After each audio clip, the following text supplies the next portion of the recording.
j'ai rencontré une chamane qui était absolument incroyable. Et quand elle m'a vue, elle m'a dit sois juste consciente que si tu acceptes, toute ta vie va changer. Et là, en fait, j'ai accepté parce que vraiment, j'ai vraiment senti au plus profond de moi-même qu'il y avait quelque chose qui changeait. C'était vraiment l'acceptation de qui j'étais vraiment, en fait. Il n'y avait plus de lutte. Je voulais pas revenir sur Terre et en fait, j'ai vu mes enfants. Je les ai vus. Enfin, c'était vraiment une vision particulière parce que je voyais mes enfants en bas, mais ils étaient à la fois proches et loin. Tu dois redescendre parce qu'il y a tes enfants en bas. Et en fait, là, ça m'a ramené. Enfin, là, j'ai vraiment senti l'amour de mes enfants. Mes visions, elles se sont... Ça a été pour moi, en fait, vraiment un pas. Elles se sont vraiment accentuées. Je voyais vraiment très, très clairement. Et j'avais beaucoup d'infos qui venaient. Donc, en fait, ça a été très, très difficile à gérer pour moi.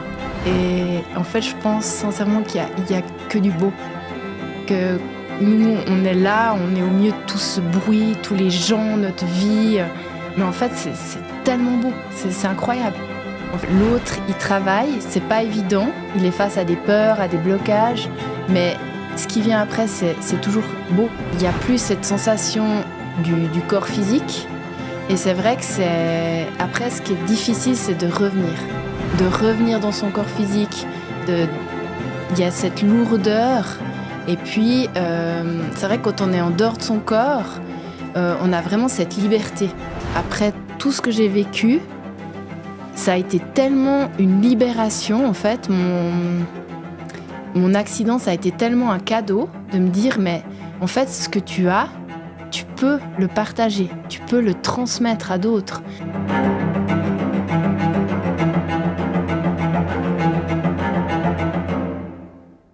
Les psychédéliques et les entéogènes font peur, parfois à tort, quand on les croit plus dangereux que l'alcool, parfois à raison, quand on les prend sans discernement.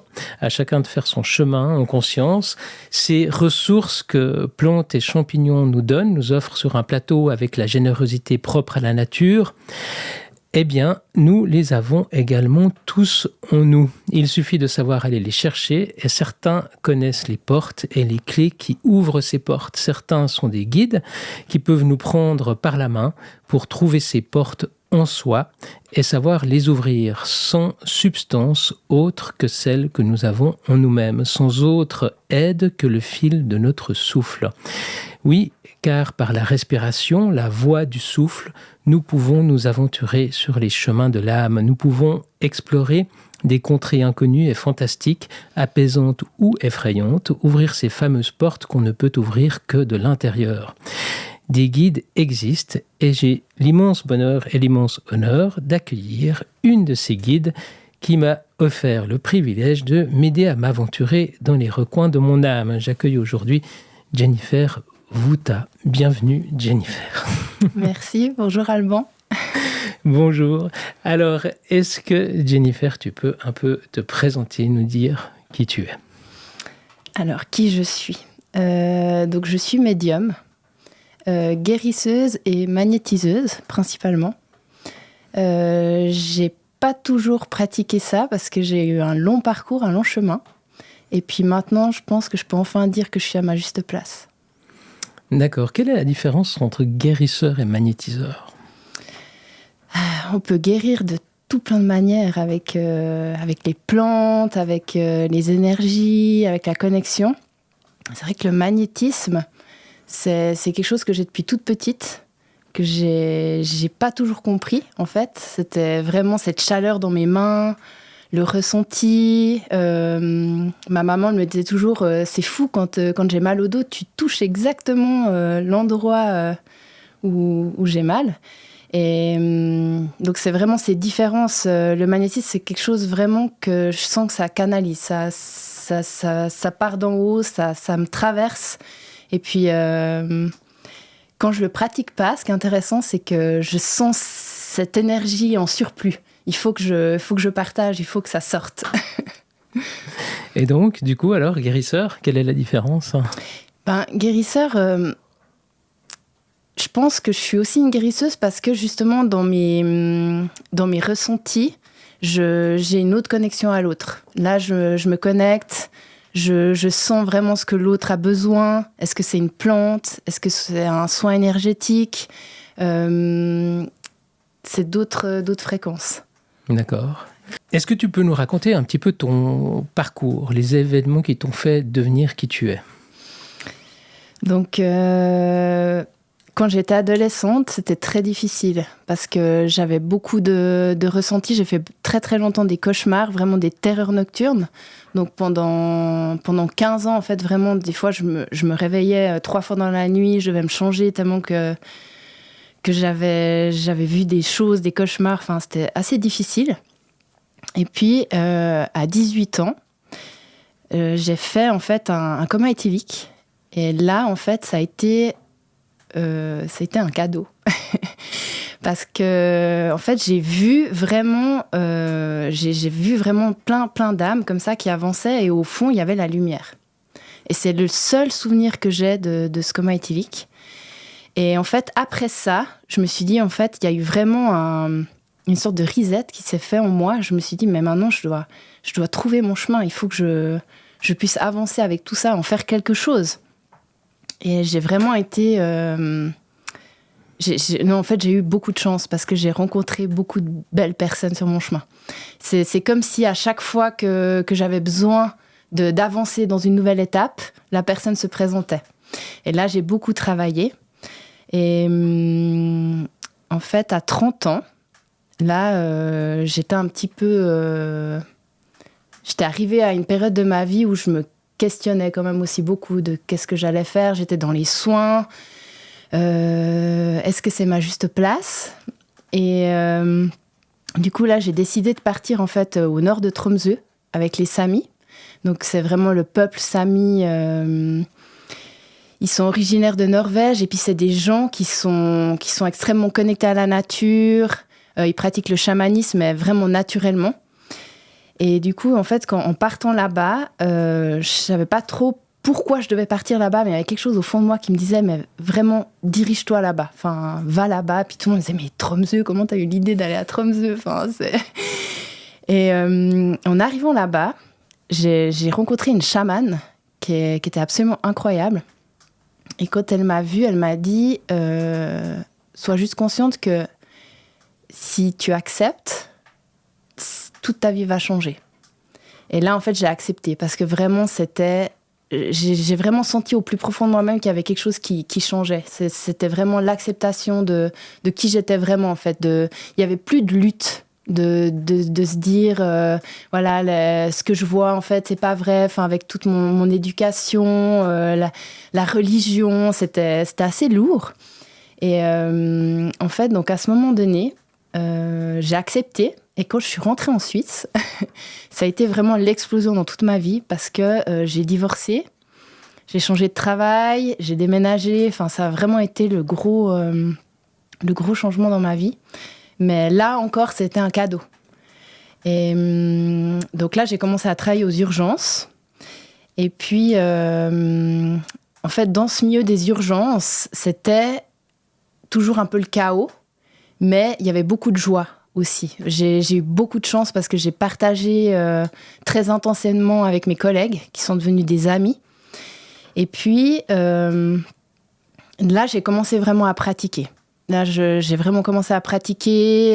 Ça venait vraiment intensément. Mes visions, mes soins. Enfin, je faisais pour mes amis, ma famille. Voilà, mais j'en parlais encore pas vraiment. Et puis, il y a 2 ans maintenant, enfin... Mardi, ça fera 2 ans. J'ai eu un gros accident en fait à ski. Je me suis disséqué l'artère vertébrale. Et là, ça a été vraiment très très fort. J'ai fait une EMI. Et suite à cette EMI, en fait, ça a été tellement intense. En fait, je pouvais plus après mettre de filtre. Donc vraiment après cet accident, c'était sans filtre. Quand je voyais quelqu'un, j'avais tout de suite envie de l'aider. Donc là aussi, ça a été de nouveau un travail où il a fallu cheminer pour se dire ok, je veux bien t'accompagner, mais si tu me le demandes. D'accord, ça a l'air presque une prédestination, on va dire, avec ces terreurs nocturnes. D'ailleurs, quelle différence entre les terreurs nocturnes et les cauchemars ? Les terreurs nocturnes, c'est vraiment... Je le vis. Enfin, c'est moi, j'avais vraiment l'âme, en fait, devant moi. Et vraiment, c'était un cauchemar. J'étais tourmentée. Et vraiment, la terreur nocturne, c'est tu transpires, t'es vraiment dans une sorte d'autre monde. Parce que c'est vraiment... En fait, j'étais poussée. J'étais poussée dans mes retranchements pour dire, mais en fait, tu veux pas travailler, tu veux pas aller dans cette direction, mais c'est pas juste. C'était pas juste. Et en fait, j'ai longtemps lutté, mais cette différence avec le cauchemar, c'est vrai que le cauchemar, on se réveille, bon, après, on oublie un peu. Tandis que là, c'est tellement intense, en fait, ça reste. Même la journée, ça reste. C'est là, en fait. L'énergie, elle est là. Et pourquoi des terreurs nocturnes ? Parce que simplement c'est des endroits où tu ne voulais pas aller, ou alors ces dimensions étaient plutôt menaçantes, ou tu les interprétais comme menaçantes simplement parce que tu n'avais pas envie d'y aller ? En fait, je pense que j'en avais très peur. Et comme je le travaillais pas, ça revenait encore plus fort. Donc c'était souvent des âmes très, très intenses qui venaient me bousculer. Est-ce que tu arriverais à décrire un petit peu ton EMI ? Est-ce que les enseignements que tu y as reçus ?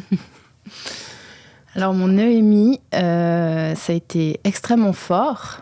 Donc, en fait, au début, quand ça a commencé, il y avait beaucoup, beaucoup de lumière. Vraiment, c'était très, très intense. Une lumière très, très forte. Et là, en fait, j'ai vu une personne extrêmement lumineuse devant moi. Et cette personne, elle était... C'est pas comme on pense qu'elle était... Peut-être qu'elle avait le sourire ou comme ça. Non, elle était très imposante.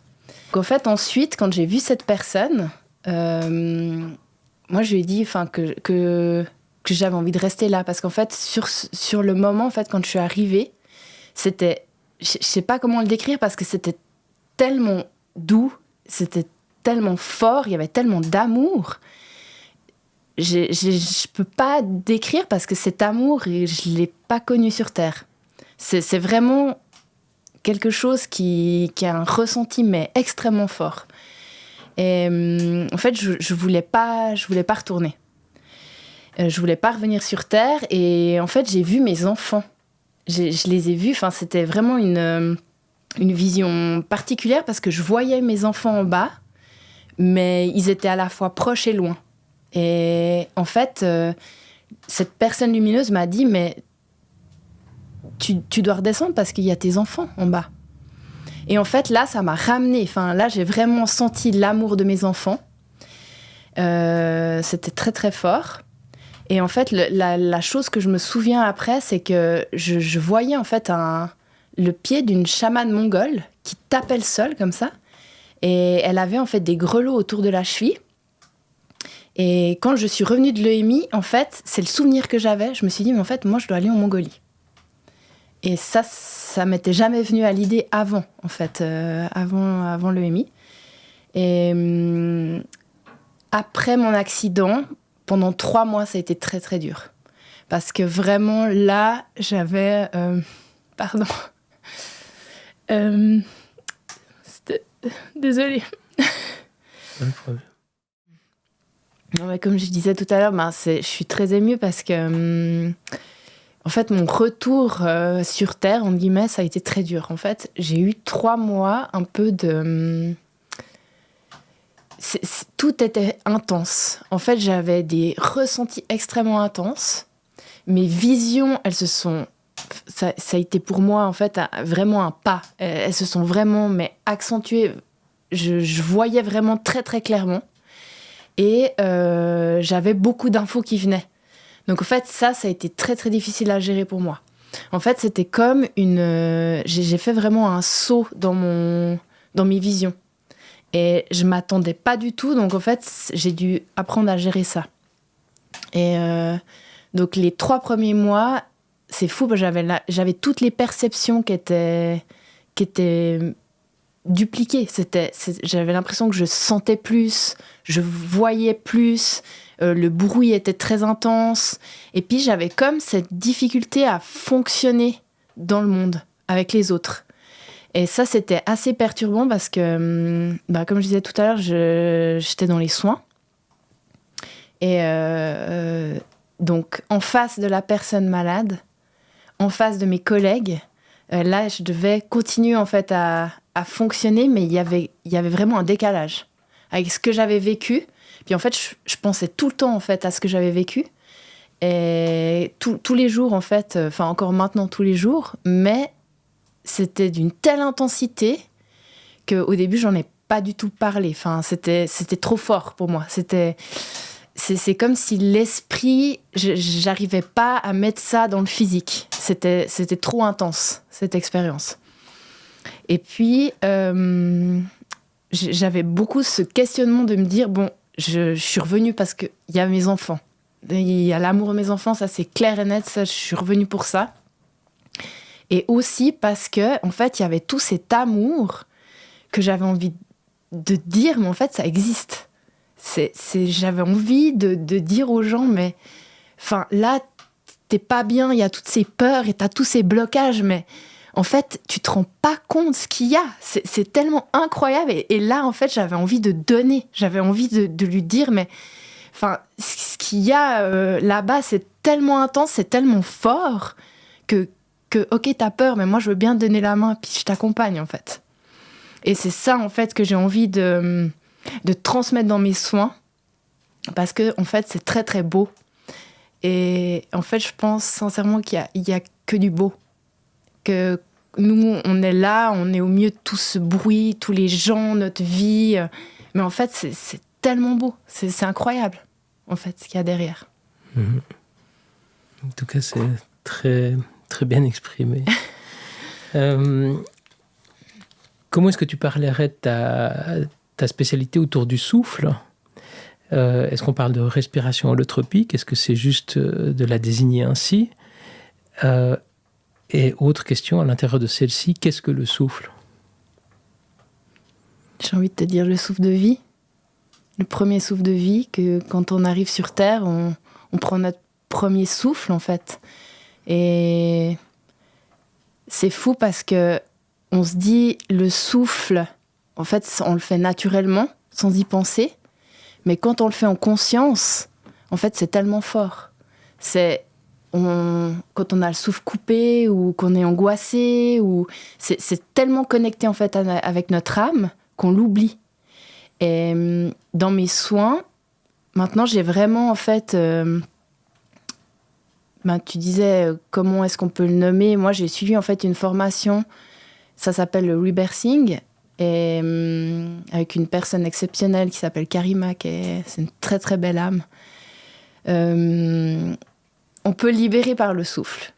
Et je pense en fait que où moi je me sens vraiment bien maintenant, c'est que quand je suis avec la personne, j'ai vraiment ce côté où je me connecte à l'autre, souvent en avance, plusieurs jours à l'avance.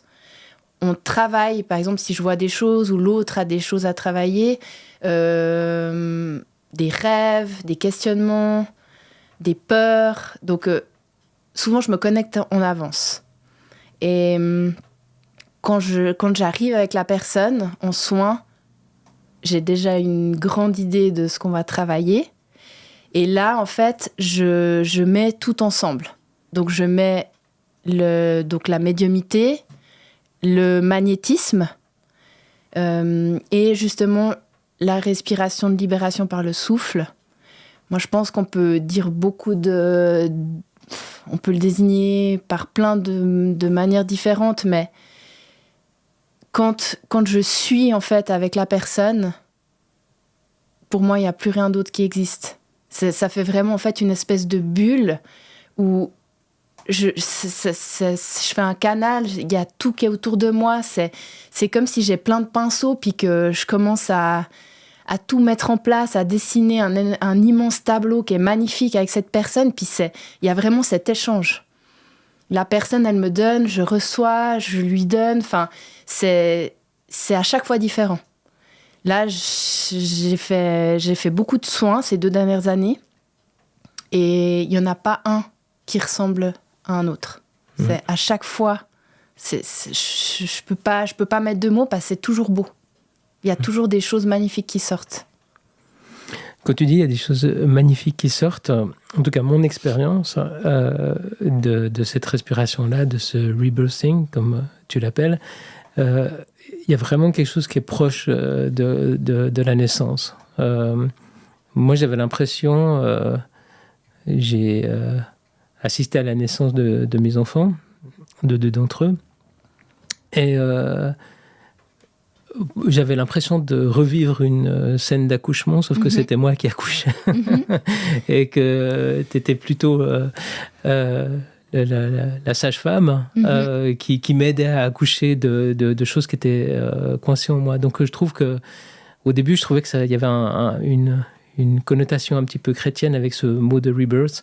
Mais j'ai compris pourquoi, après, en testant. Il y a vraiment quelque chose de l'ordre de la naissance et dans tout le travail, avec le travail du souffle, où on nous invite à respirer sur un certain rythme, à faire attention à sa respiration, presque à pousser, parce que c'est des respirations vraiment très, très rythmées, très profondes. Je me retrouvais dans l'ambiance de la salle d'accouchement. Est-ce qu'il y a quelque chose de cet ordre-là qui tu trouves quand tu travailles avec tes patients?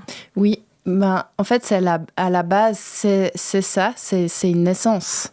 Parce que justement, on peut revivre des passages de sa naissance ou c'est une renaissance. Après, c'est vrai que je trouve toujours que c'est très intéressant parce qu'il y a des blocages encore plus anciens qui sont d'autres vies, qui ne sont pas que dans cette vie-là, donc qui ne sont pas que liés à la naissance de cette vie-là. Et ça, je trouve que c'est aussi très, très intéressant à le travailler parce que moi, en médiumnité, je le fais beaucoup et je trouve que ça permet aussi de beaucoup libérer des mémoires. Mais c'est ça un petit peu ton talent particulier. Oui. C'est qu'en plus de faire du rebirth, par rapport à un autre thérapeute qui utiliserait la même méthode, en plus, tu as des visions, je ne sais pas comment appeler ça, mais tu te connectes avec la personne et tu as des informations sur où sont passées dans cette vie ou des éventuelles vies antérieures. C'est comme ça, tu te connectes à plusieurs niveaux à la fois. Oui. Et c'est vrai que c'est une grande responsabilité parce que de voir, voilà, on a la responsabilité de l'autre. Qu'est-ce que je peux dire ? Qu'est-ce que la personne, elle peut accueillir aussi. Et ça, j'ai dû apprendre. Parce que au début, je voulais trop aider et toute chose n'est pas bonne à dire. Donc maintenant, j'ai vraiment appris. Qu'est-ce qu'on pourrait imaginer sur les choses qui ne sont pas bonnes à dire, des passés peu glorieux, des choses trop difficiles, Qu'est-ce qui pourrait être un exemple de quelque chose qu'il ne faudrait pas dire? Alors, on a tous un passé pas toujours glorieux, mais même dans cette vie. Et on n'est pas toujours prêt, en fait. Et je pense qu'il faut accepter que l'autre n'est pas prêt et aller à son propre rythme. Parce qu'il y a vraiment un timing et je pense qu'il faut faire confiance au processus. Ouais. Est-ce que tu arriverais à décrire une séance un petit peu pour qu'on se rende compte comment ça se passe quand tu rencontres quelqu'un? Tu as un peu décrit que tu te préparais plusieurs jours à l'avance en te connectant à cette personne.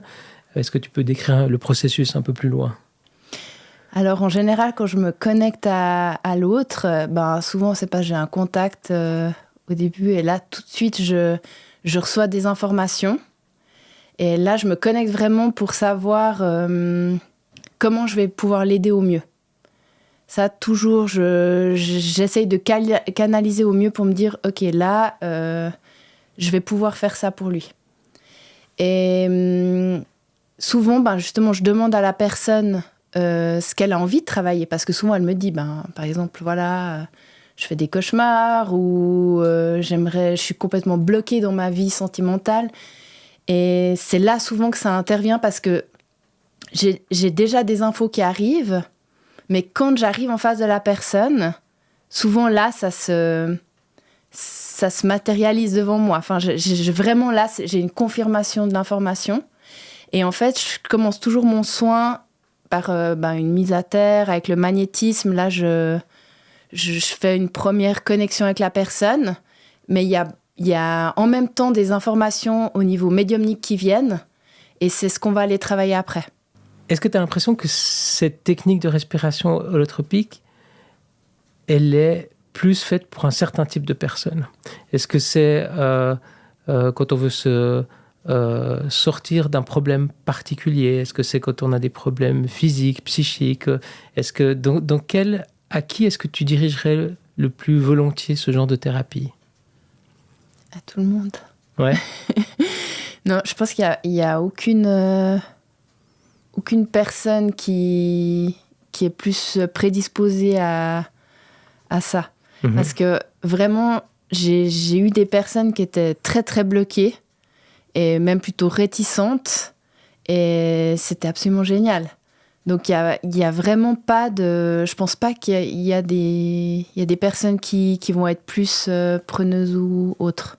D'accord. Donc, tu pourrais conseiller ça à tout le monde. Hein. Oui. Ouais. Que j'ai personnellement fait ma séance avec toi. Tu parles beaucoup des ancêtres. Quelle est l'importance de nos ancêtres?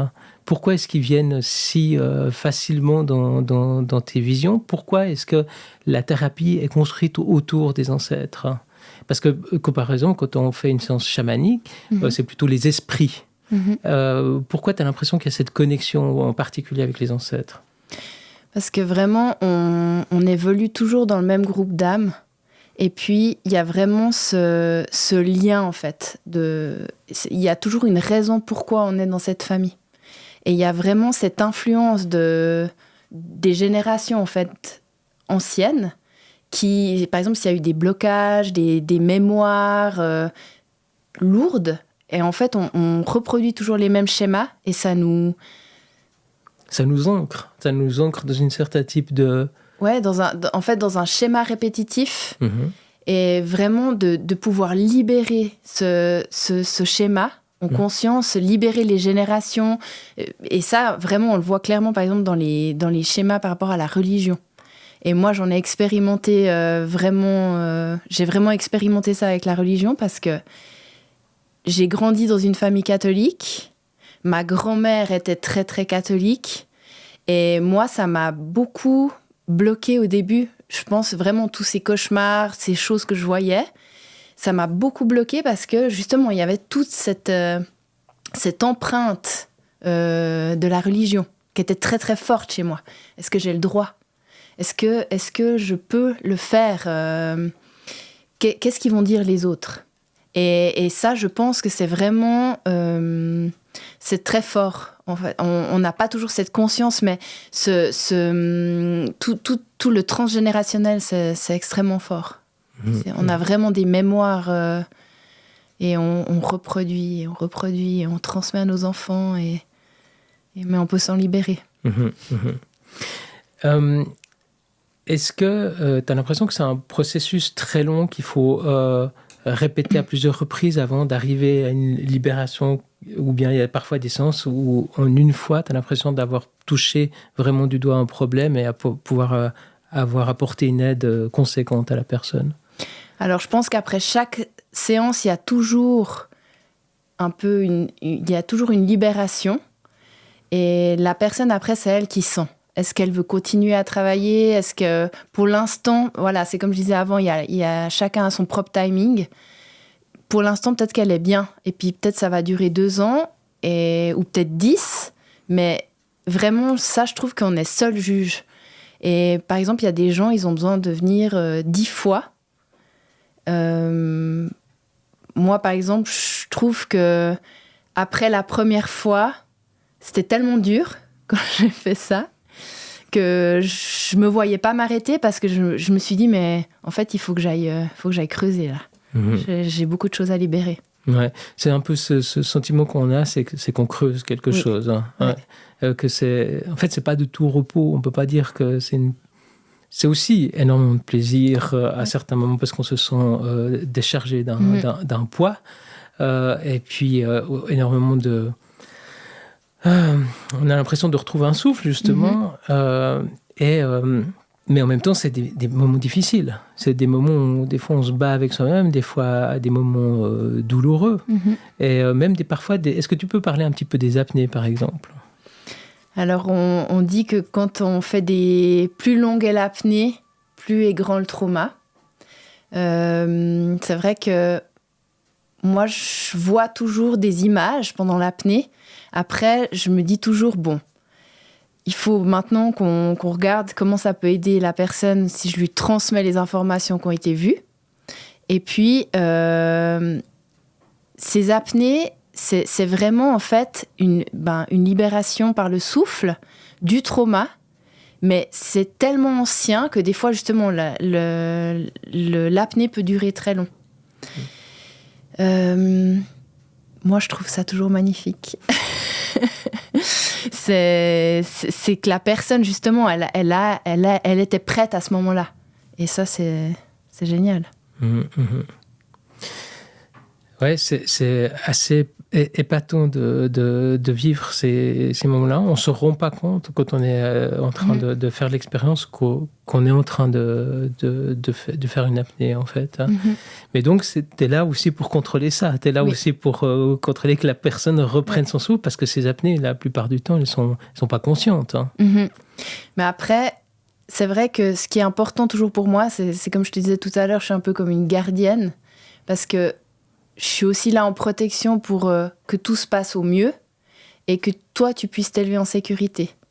Et ça, je trouve toujours très beau de se dire, l'autre, il travaille, c'est pas évident, il est face à des peurs, à des blocages, mais ce qui vient après, c'est toujours beau. Donc, ça vaut le coup. Ouais. D'ailleurs, pour expliquer peut-être un petit peu mieux, ces apnées, c'est pas toi qui les induis, c'est pas toi qui dis qu'il faut faire une apnée, c'est la personne qui, pendant ce processus de respiration, arrive à un certain stade où il y a une apnée qui survient, sans être cherchée forcément. Exactement. Alors après, il y a, par exemple, mon copain a une explication très scientifique par rapport à l'apnée, mais moi, je pense que clairement, on libère des traumas. Oui, en tout cas... pour l'avoir vécu, j'ai vu une différence d'avant et après. C'est clair que ça libère quelque chose. Après, reste à savoir si c'est l'apnée en tant que telle ou tout le processus, mais en tout cas, c'est clair. L'étymologie de mots comme esprit, pneuma et tout ça qui ont rapport avec le divin, ils sont souvent liés à l'idée de souffle, d'ailleurs. Et c'est marrant que dans beaucoup de traditions, il y a ce lien entre le souffle et le divin. Est-ce qu'il y a quelque chose que tu aurais envie de dire là-dessus ? Alors, si tu m'avais posé la question avant mon accident, je t'aurais sorti peut-être un truc un peu plus bateau sur le fait qu'il y a la spiritualité. Mais maintenant, je pense sincèrement qu'on a tous une lumière divine en nous. Après, chacun met le nom qu'il veut, mais vraiment, cette lumière, on l'a tous. C'est le divin, c'est la lumière, je sais pas. Mais il y a vraiment, on a tout ça et on le partage. Et c'est ça qui est beau aussi, qui sort dans les soins. C'est qu'à la fin du soin, la personne, elle a retrouvé aussi sa lumière. Et je pense qu'aussi, dans toute cette respiration où on laisse aussi nos croyances limitantes, comme notre éducation, la religion. Comme tu dis, on a mis des mots, le divin, on parle beaucoup de ça, mais c'est vraiment, en fait, cette reconnexion aussi à nous-mêmes. Et ça, je pense que c'est oublié. C'est cette connexion à nous, à notre conscience, à qui on est, notre mission de vie. Et cette reconnexion, en fait, moi, elle s'est faite un peu brutalement. Hein. Mais j'ai envie de dire, je le souhaite à tout le monde, d'une manière plus douce, mais de pouvoir en fait ressentir à nouveau, respirer à nouveau, avoir de nouveau cette connexion avec les animaux, la nature, le divin, parce que c'est en fait, c'est beau, c'est simple. Et dans notre vie de tous les jours, on l'a oublié. Mmh. Mmh. Il y a toujours une image qui me fascine, c'est quand on regarde un arbre pulmonaire, quand on voit des poumons, soit des photographies, soit issues de dissection, on voit toutes les branches, hein, et de se dire que c'est vraiment un arbre inversé avec la trachée qui fait le tronc et puis les deux parties de la couronne de l'arbre. Et ça m'amène à une autre réflexion, c'est qu'il y a cette inversion entre ce que l'arbre respire et rejette. Il respire du CO2 et rejette de l'oxygène. On aspire du CO2, on aspire de l'oxygène, on rejette du CO2. On est inversé. Et Darwin lui-même avait dit qu'il voyait les arbres comme des êtres inversés, c'est-à-dire pour lui les racines c'était le système nerveux de l'arbre. Pour lui c'était comme un être vivant qui aurait la tête enterrée dans le sol et ses poumons que sont ses branches à l'extérieur. Et nous on a la tête hors du sol, puis on est comme des antennes à l'envers avec la partie arbre à l'intérieur de notre corps, les poumons, et en plus, on se nourrit exactement de l'inverse de l'arbre. Est-ce quel genre de réflexion tu pourrais avoir à partir de ça? En fait, quand tu dis ça, ça me fait penser, je dis souvent à ma fille, tu fais comme l'arbre, donc c'est la connexion en fait à la terre et au ciel. En fait, on oublie souvent cet ancrage aussi au ciel. Et après, en fait, quand on a la connexion au ciel et à la terre, on est univers. Et moi, ça me fait penser à ça. Souvent, il y a des gens qui sont très terre à terre. Ils ont cette connexion comme l'arbre. Ils ont les racines. Mais en fait, les racines au ciel, on les oublie. Et c'est comme l'arbre, en fait. Les feuilles, ça monte dans le ciel et on oublie cette connexion. Comment est-ce qu'on peut améliorer cette connexion avec le ciel? Non, mais on peut pratiquer de la méditation, simplement aller marcher en nature, se nourrir aussi en conscience.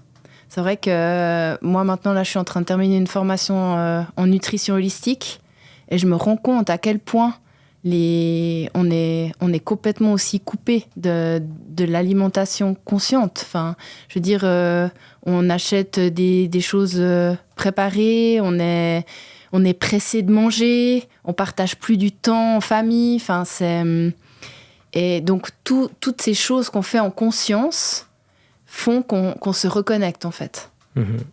Comment est-ce que tu définirais la réalité dans laquelle on vit et on évolue?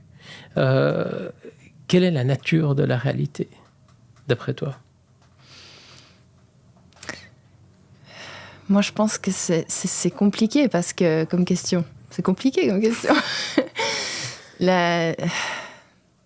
Parce que quand j'ai fait mon EMI, on pourrait penser que c'était pas la réalité, c'était une autre réalité, un autre état de conscience. Mais en fait, moi, j'ai l'impression que ça, c'était la vraie réalité. Et que c'est comme si ici, je suis un peu comme dans un rêve. C'est parce que j'ai aussi cette habitude de toujours être un peu entre deux.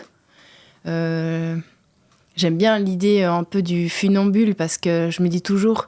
Moi, je suis toujours un peu entre le ciel et la terre. Il y a toujours deux mondes pour moi. Et ça, depuis toute petite. J'ai pas le souvenir de pas avoir été en deux mondes. J'ai toujours vu, ressenti... Enfin, ça a toujours été le cas. Donc, pour moi, c'est un peu normal.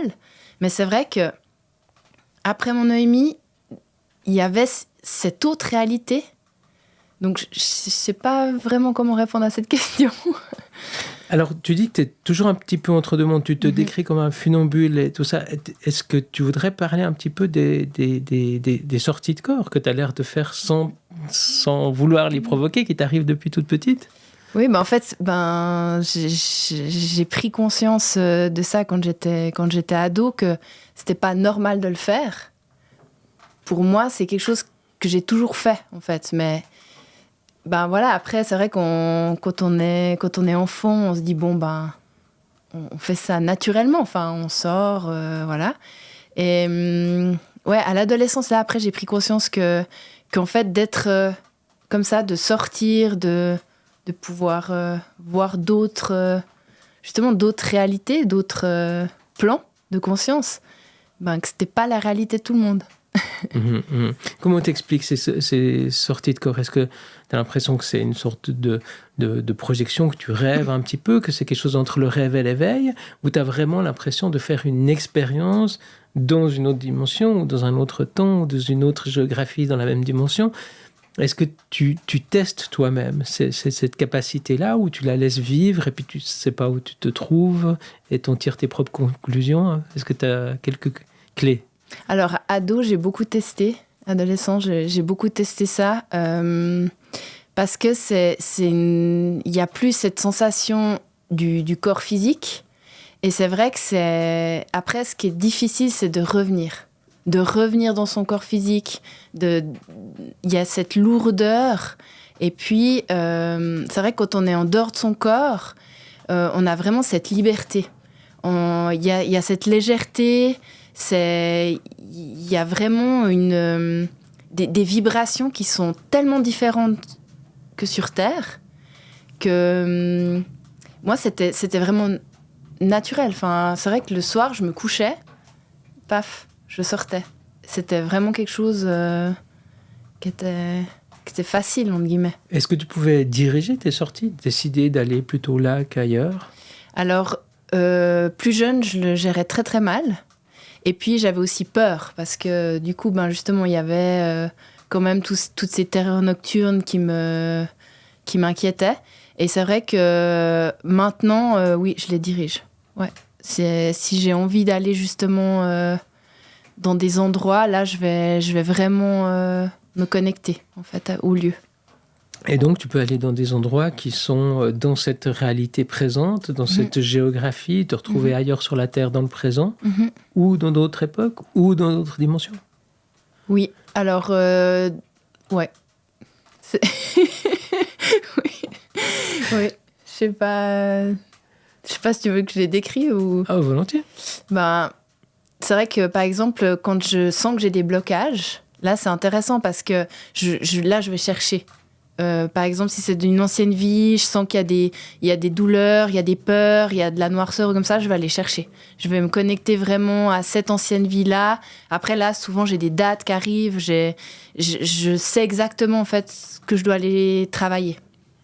Donc là, c'est vraiment avec une intention. Et est-ce que tu peux nous parler un peu plus de ton expérience avec... Donc, tu as eu 2 expériences différentes avec 2 cultures différentes, les Samis. C'était en Norvège, tu m'avais dit? Oui, tout à fait. Et ton expérience avec les chamans mongols? Mais ça, c'était dans mon EMI. Hein. Ok, très bien. Ouais. Donc, tu as rencontré des chamans mongols dans ton EMI, mais tu as dit après que tu devais aller en Mongolie. Donc, tu n'y es pas encore allé dans cette vie physique. Non, je ne suis pas allée en physique. Non. Voilà. Mais tu y allais? Mais j'y suis allée en projection, ouais. D'accord. Ouais.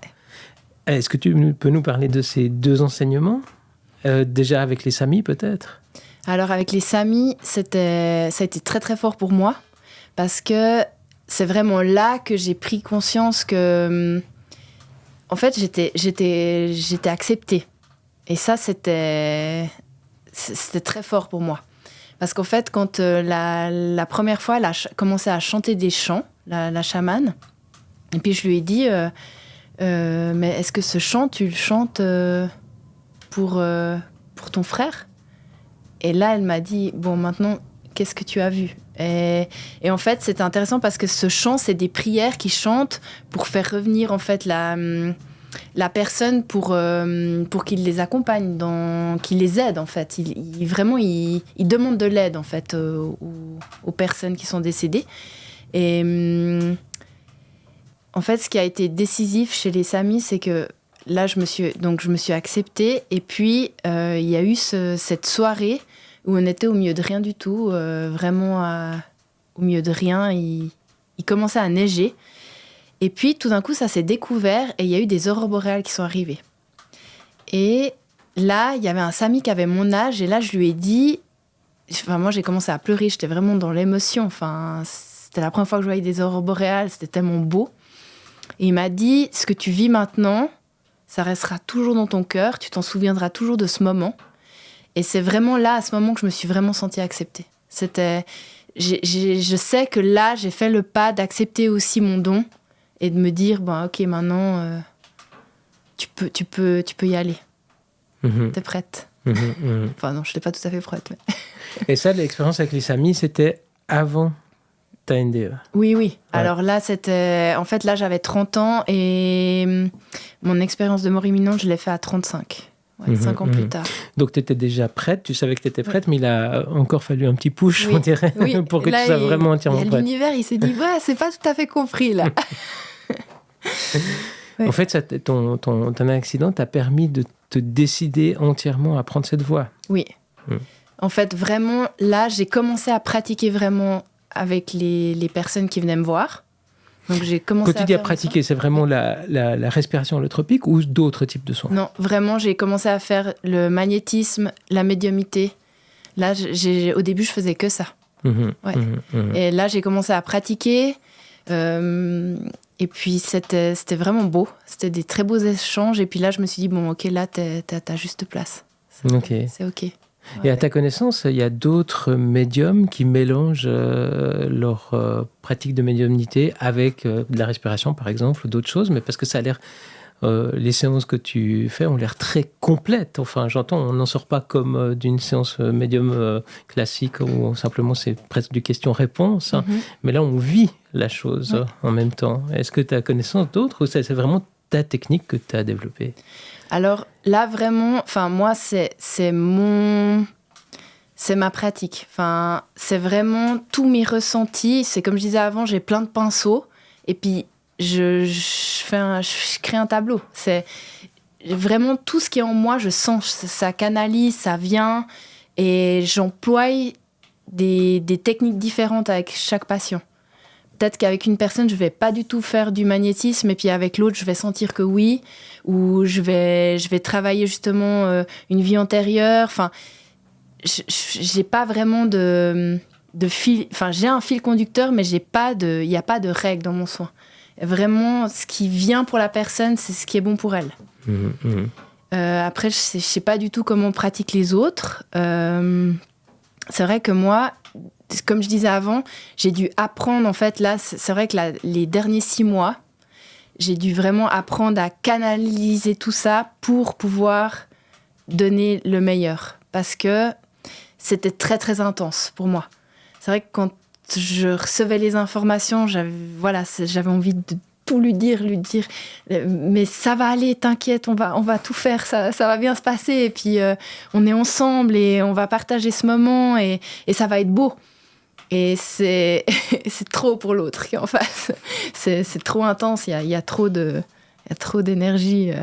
Et voilà, je pense que je sais pas si ça a répondu vraiment à ta question. Mais... Si. Et est-ce que parfois tu as des visions partagées avec le patient avec qui tu travailles, la personne qui vient te voir, où toi tu vois des choses sur soit ses ancêtres, son passé, son mal-être, sa maladie, que lui ou elle voit en même temps et vous pouvez échanger après?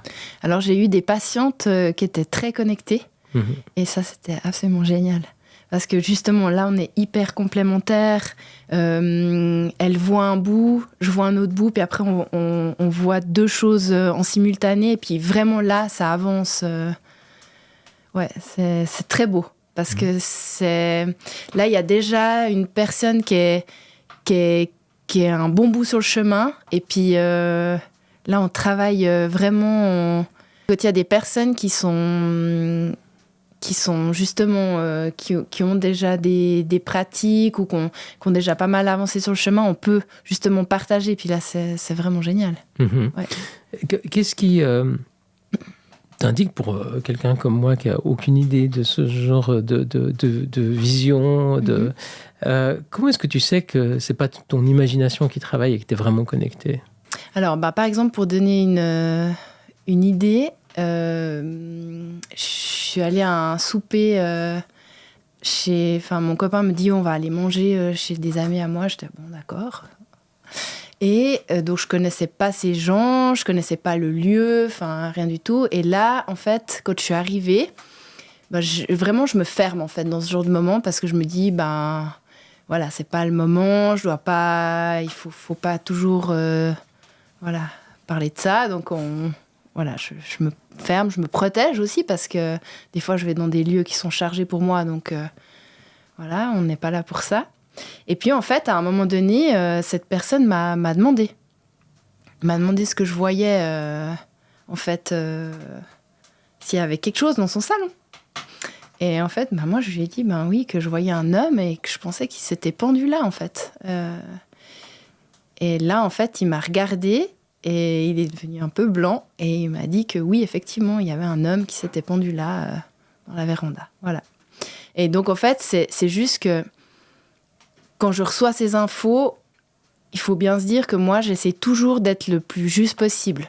Mais vraiment d'avoir mon canal qui est pur. Enfin, moi, je travaille beaucoup, en fait. Je fais beaucoup de mantras, de méditation pour toujours être alignée.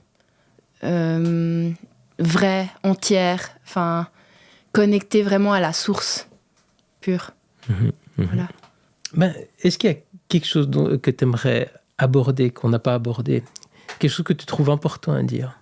Moi, ce que j'aimerais surtout dire, c'est que on peut utiliser plein de thérapies. Enfin, il y a plein de choses en plus qui se font maintenant. Il y a une palette de thérapies qu'on peut faire. Moi, je pense qu'il faut toujours faire ce qui est juste pour nous, ce qu'on sent qui est bon pour nous. Et puis, souvent, ça se présente à nous. On a souvent des messages. Des fois, on ne veut pas voir les messages ou parce qu'on a peur de travailler aussi certaines angoisses, des mémoires. C'est des fois difficile. C'est jamais facile comme travail de se dire on va aller creuser au fond de nous-mêmes et puis ça va être beau. Il y a d'abord le travail qui se fait. Puis il y a une phrase que j'aime beaucoup qui dit « il faut creuser la terre pour accéder au ciel ». Et moi, j'aime beaucoup cette phrase parce que on a tous des ombres à affronter. Moi, maintenant, je fais mes thérapies. Pendant très longtemps, j'ai eu beaucoup d'ombres à affronter. Et maintenant, vraiment, après tout ce que j'ai vécu, ça a été tellement une libération, en fait. Mon accident, ça a été tellement un cadeau de me dire, mais en fait, ce que tu as, tu peux le partager, tu peux le transmettre à d'autres. Tu peux dire, en fait, que ok, ils ont peur, mais il y a de l'aide, en fait, qui existe. Il y a des solutions. Et puis que, vraiment, enfin, j'aimerais... Je sais pas comment mettre des mots sur cet amour, mais... ça me touche toujours quand je repense à ça parce que c'est un amour qui est plus grand, qui est au-delà de la conscience, au-delà de tout ce qu'on pourrait imaginer. Et en fait, on a tous cet amour en nous. Et en fait, c'est juste se souvenir, réussir à se souvenir, se reconnecter à ça. Et ça, c'est quand il y a cette reconnexion, cette mémoire qui revient de se dire, mais en fait, je suis aimée. Je suis là, en fait, je fais ma mission d'âme, mais on est tous en train de faire notre mission d'âme. Donc, il n'y a pas de jugement, en fait. Il n'y a aucun jugement, il n'y a aucun... Il y a juste, en fait, la lumière. Et ça, c'est... S'il y a un message que j'aimerais que ça puisse être retenu, c'est ça. C'est toujours se souvenir de ça, c'est que il y a vraiment... c'est beau, en fait. C'est joyeux, c'est lumineux, c'est grand, c'est... Voilà. On a tendance à oublier cette connexion. Donc. Ouais. Et c'est seulement dans les moments extrêmement importants, les tournants d'une vie, les accidents, les naissances, les choses comme ça, qu'on se reconnecte à ça. Oui. Et ça, c'est dommage. C'est dommage de devoir attendre un événement pour se souvenir, en fait, d'où on vient. C'est cette connexion à l'autre, en fait, qu'on a tellement oublié. Et c'est vrai que maintenant, quand on voit, même je vois mes enfants, on est vite pris dans le téléphone, les copains, la vie, l'école. Et en fait, c'est vraiment cette reconnexion de... Mais en fait, pourquoi je suis là ? C'est quoi mon chemin, en fait ? Où je vais ? Et puis si j'y arrive pas, qui c'est qui peut m'aider à trouver cette clé ? Et en fait, dans la respiration, avec justement donc, dans mon soin, ce que je trouve très beau, c'est que la personne, elle est actrice de sa propre guérison. C'est elle qui chemine, en fait. Moi, je l'accompagne. J'ai dit avant, je suis une gardienne, je suis le guide, mais il y a plein d'autres guides avec moi pendant cette séance. Et on est tous là pour que la personne, elle trouve cette clé. Elle trouve cette reconnexion. Et c'est ça qui est beau. C'est vraiment ces retrouvailles, en fait. T'as l'impression qu'on vit une époque où on nous donne à nouveau cette chance de nous reconnecter avec cette connaissance-là, avec un être profond, avec le pourquoi de notre présence ici, ce genre de choses-là, ou qu'au contraire, on est dans une période de l'histoire où on nous coupe de tout ça. J'ai l'impression qu'il y a presque les deux des fois, parce qu'il y a beaucoup d'ouverture sur ces nouvelles approches. On entend de plus en plus de personnes qui sont ouvertes à ça, même des gens avec un esprit très scientifique ou cartésien commencent à s'ouvrir à ça. Et en même temps, on est dans une société où on dirait que, avec tous les clichés qui vont avec, on est de plus en plus individualiste et ceci et cela. T'as l'impression qu'on va dans quelle direction finalement ? Je vais prendre l'exemple de quand je travaillais aux urgences. J'avais toujours l'impression que c'était le chaos autour de moi. Et puis, des fois, en fait, je me fermais complètement et je faisais un ancrage. Et là, j'arrivais justement à me dire, OK, c'est le chaos autour de moi, mais en fait, j'arrivais à me descendre et puis à descendre mes respirations, puis vraiment là, à respirer. Et dans ces moments-là, après, ce qui était beau, c'est que en sortant du chaos, il y avait toujours la joie derrière. Et c'était dans ces moments-là que souvent mes collègues on riait le plus parce que on arrivait à créer un espèce d'espace où on pouvait être libre de lâcher. Il y avait la joie, il y avait les échanges et on était très proches. Mais en fait, c'est ça, c'est que maintenant dans ce monde, c'est difficile de pas être au milieu du chaos parce qu'il y a plein de parasitage, mais je pense que l'humain, il a une capacité mais absolument incroyable à pouvoir se mettre dans une connexion à l'autre, à la terre, au ciel, qui est absolument incroyable et qui est malheureusement plus beaucoup explorée. Et en même temps, on dirait... parce que, par exemple, si je pense à mes grands-parents ou des gens de génération finalement assez proches, d'il y a 2 ou 3 générations maximum, déjà si proches de nous, il y avait des dogmes très précis de l'Église, on allait à la messe le dimanche, enfin ce genre de choses. Et puis c'était très mal vu de voir la vie autrement que comme elle nous était enseignée. Donc finalement, on était peut-être plus proche de la terre, on était peut-être plus proche du quotidien, d'un vrai quotidien relié aux vérités du monde environnant. Mais en même temps, on nous plaçait vite des œillères. Il fallait faire comme les bons pères disaient, pas autrement. Est-ce qu'on vit une période de chance ou une période qui court à sa perte ? Parce qu'on nous décrit, tout le monde nous dit qu'on fonce dans le mur, hein. Mais est-ce qu'il n'y a pas quelque chose de salutaire à foncer dans le mur, peut-être ? Parce que une des personnes interviewées ici disait qu'il saluait l'arrivée de l'intelligence artificielle parce qu'enfin, elle allait s'occuper de toutes les tâches rébarbatives et qu'on pourrait enfin se reconnecter, grosso modo. Hein, je fais un raccourci. Quel genre de chance nous attend qu'on frappe le mur ou pas, d'ailleurs ? Moi, je pense que de toute façon, si on y arrive, c'est que il y a un moment donné où il faut qu'il y ait justement quelque chose de plus grand qui se passe. Mais justement, ces ressources qu'on a en nous, par notre parcours, notre éducation, notre famille, c'est vrai que moi, par exemple, je sais que c'est une force chez moi. Comme ça a pu être avant, des croyances limitantes et des choses très difficiles à accepter. Donc c'est intéressant parce qu'en les travaillant, justement, on arrive à balancer ça. Comme je disais avant, moi je viens d'une famille très catholique, voilà. Mais en fait, en ayant travaillé tout ça, maintenant c'est ma force parce que c'est mon ancrage. C'est le Valais, les racines, la nature. Enfin, ça m'a apporté comme un peu une montagne pour prendre appui puis prendre mon élan. C'est vraiment mon... Mais je le voyais pas comme ça en fait avant. Avant, c'était vraiment comme une punition. C'était très difficile d'avoir grandi en ayant toute cette religion très lourde en fait qui me plombait.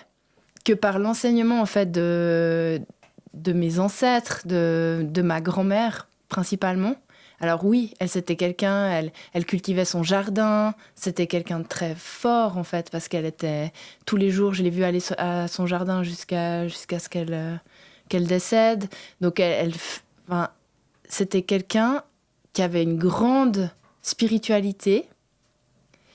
Et je pense que de pouvoir m'appuyer en fait sur ça maintenant, ça m'a donné de la force. Et si on travaille justement toutes ces croyances, tous ces blocages justement liés aux mémoires familiales, on peut justement retirer les belles choses, en fait, le positif de ça. Les traditions autour des âmes, des phénomènes inexpliqués, des esprits et tout ça sont encore très vives en Valais. C'est très présent. Qu'est-ce que tu pourrais en dire? Tu as l'impression que ça se perd aujourd'hui, ces traditions-là, ou elles sont en train de revenir parce qu'on a moins peur de ça par rapport au début du XXe siècle où c'était encore... on ne pouvait pas l'avouer quand on était catholique si on voyait des choses. Est-ce que tu as l'impression qu'aujourd'hui c'est en train de se démocratiser et puis qu'on pourrait beaucoup plus facilement l'avouer si c'était le cas? Alors, c'est clairement en train de s'ouvrir énormément. Après, c'est sûr que ça reste quand même encore tabou dans beaucoup de familles. De dire comment que tu vois des âmes, que tu pratiques le magnétisme. C'est vrai que c'est encore quand même quelque chose où on ne parle pas trop, où on se gêne, où ça reste quand même très ancré. D'un côté, on dirait qu'il y a la gêne à cause de la religion. Ouais. On ne parle pas de ces choses-là à cause du catholicisme en général. Et d'un autre côté, il y a la gêne par rapport à la vie moderne. On ne croit pas à ces histoires de fantômes, en gros. Donc, il y a des jeunes des deux côtés. C'est difficile de trouver sa place, même dans une époque un peu moderne. Ouais, c'est très difficile de trouver sa place. Et puis, c'est toujours aussi un peu...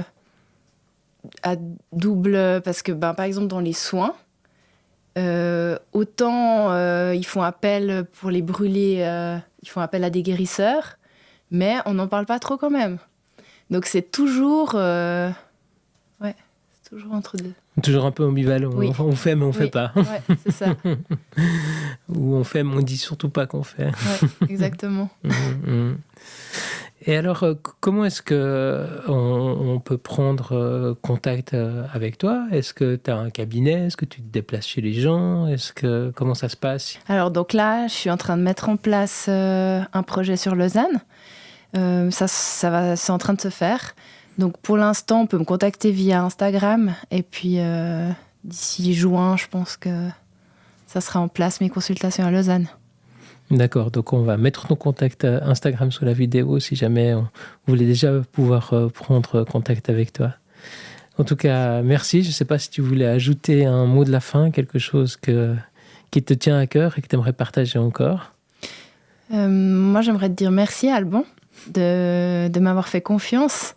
Pour moi, aujourd'hui, c'est très fort parce que c'est la première fois que tout le monde va savoir. Parce que c'est vrai que dans le milieu hospitalier et tout ça, pas tout le monde sait pour moi, donc c'est un peu le grand saut aujourd'hui. Waouh, d'accord. Voilà. Je ne savais pas que c'était un si grand saut. Je pensais que c'était... d'accord, donc ça va. C'est un peu le trac, j'imagine. Il peut y avoir des réactions. Moi, je me dis que j'ai confiance parce que c'est fait avec le cœur. Quand c'est fait avec le cœur, c'est l'intelligence du cœur, donc tout est juste. Ouais, en tout cas, j'ai vu ton approche, ta manière de travailler, c'est vraiment l'intelligence du cœur à l'œuvre. Et en plus, avec une personne extrêmement douée. Enfin, j'ai rarement connu des états aussi profonds et aussi intenses. Donc, vraiment, tu as un véritable don pour ça. Je ne peux que recommander. Merci. Merci à toi. Merci.